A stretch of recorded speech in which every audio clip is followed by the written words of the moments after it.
రేపు ఏపీలో భారీ వర్ష సూచన ఉండే అవకాశం కనబడుతోంది.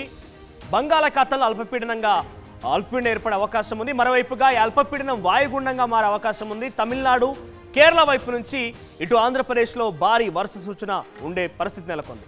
దక్షిణ కోస్తా, రాయలసీమలో భారీగా వర్షపాతం నమోదే అవకాశం ఉంది. ఈ నేపథ్యంలో ఒక వెదర్ అప్డేట్ చూస్తున్నాం మనం. బంగాళాఖాతంలో అల్పపీడనం, రేపు అల్పపీడనం వాయుగుండంగా మారి తమిళనాడు, కేరళ వైపు నుంచి ఆంధ్రప్రదేశ్లో భారీ వర్షాలు పడే అవకాశం కనబడుతుంది.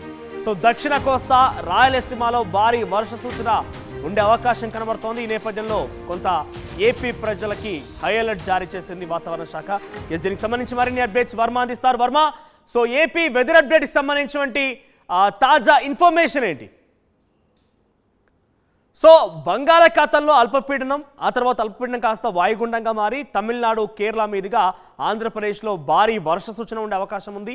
దక్షిణ కోస్తా, రాయలసీమలో భారీ వర్షపాతం నమోదే అవకాశం కనబడుతోంది. ఈ నేపథ్యంలోనే వాతావరణ శాఖ పలు హెచ్చరికలు జారీ చేసింది. ఇది హార్వెస్టింగ్ టైం కూడా ముఖ్యంగా రైతులకి. సో ఈ టైంలో కొంత వర్ష సూచన అనేది డెఫినెట్గా ఇబ్బంది తలెత్తేనే.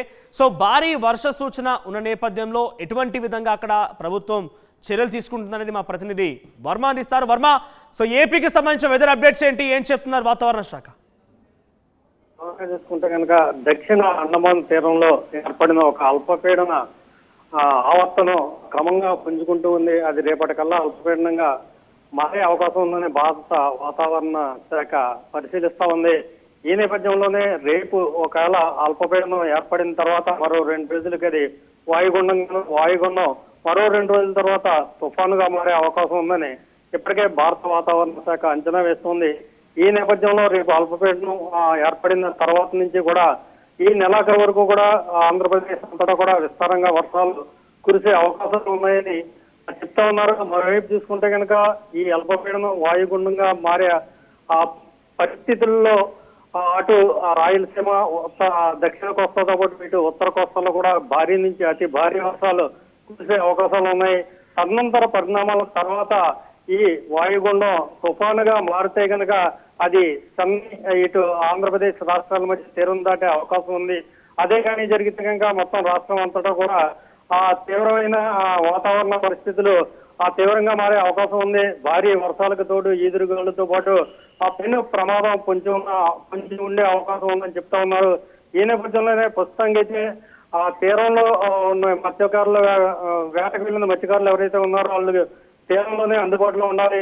ఒకవేళ హెచ్చరికలు జారీ చేస్తే కనుక ఇమీడియట్ గా తీరానికి వచ్చే అంత దూరంలో ఉండాలని హెచ్చరిస్తా ఉన్నారు. మరోవైపు చూసుకుంటే ఇంకా రైతులంతా కూడా ఇప్పుడు పంట చేతికొచ్చే సమయం కాబట్టి వాటిని చక్కదిద్దుకునే ఏర్పాట్లు చేయాలని కూడా హెచ్చరికలు జారీ చేస్తూ ఉన్నారు. భారత వాతావరణ పరిశోధక శాఖతో పాటు ఇటు ఆంధ్రప్రదేశ్ విపత్తు నిర్వహణ శాఖ కూడా మానవచ్చు.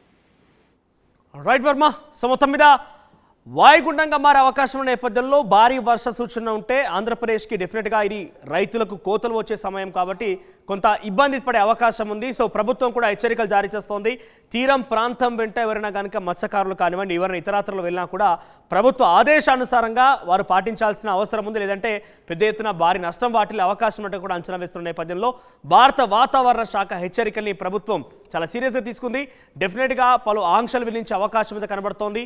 సో ఆంధ్రప్రదేశ్ వాతావరణ పరిస్థితులు భారీగా వర్షాలు పడితే కనుక ఏ రకంగా ఎదుర్కోవాలనే ఒక అంశం మీద కూడా రాష్ట్ర ప్రభుత్వం సంసిద్ధమైనట్టుగా తెలుస్తోంది. వాయుగుండంగా ఈ అల్పపీడనం మారిన తర్వాత దక్షిణ కోస్తా, రాయలసీమ లాంటి ప్రాంతాల్లో భారీగా వర్షపాతం నమోదయ్యే అవకాశం ఉన్న నేపథ్యంలో ప్రభుత్వం ఎటువంటి హెచ్చరికలు జారీ చేస్తోంది, ప్రభుత్వం ఎటువంటి కఠినమైన నిర్ణయాలు తీసుకుంటుందో చూడాలి మరి.